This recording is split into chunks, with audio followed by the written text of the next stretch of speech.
बोला सर. एकदा काय झालं माहिती आहे का, आमच्या गावामध्ये एक इंग्रज अधिकारी आला मोठा, आणि गावात सगळ्या लोकांना इंग्रजीमधून बोलला. गावातल्या लोकांना इंग्रजी येत नव्हती तेव्हा. आपले म्हातारे माणसं सगळे असे काय बोलायचं इंग्लिश, काहीतरी माहिती सांगायचं इंग्लिशमधून, काय विचारायचं कुणाला ठाऊ. How is you, what is your name, who are you, where are you, what happen, असं काहीतरी इंग्लिश बोलायचं. लोक असे तोंडाकडे बघायचे काय बोलायला लागले.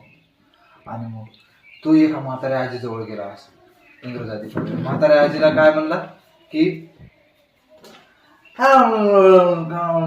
वगैरे असं काय काय कामाविषयी काहीतरी विचारलं असेल. आजीला काय कळते, आजी तोंडाकडे बघू लागली त्याच्या. कट्टाळून शेवटी त्या आजीला व्हॉट्स युअर नेम असं म्हणला. तुझं नाव काय म्हणून त्या म्हातारला विचारलं.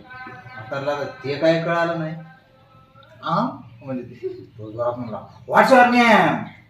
मग काय म्हणली ती, मग नेम काय म्हणली, व्हॉट्स युअर नेम. मग त्याला कळालं त्यानं काय म्हणलं ते. ती म्हणली हे बघ बाबा म्हणली, मग काय नेम नाही म्हणली, आज आहे आणि उद्या नाही म्हणली.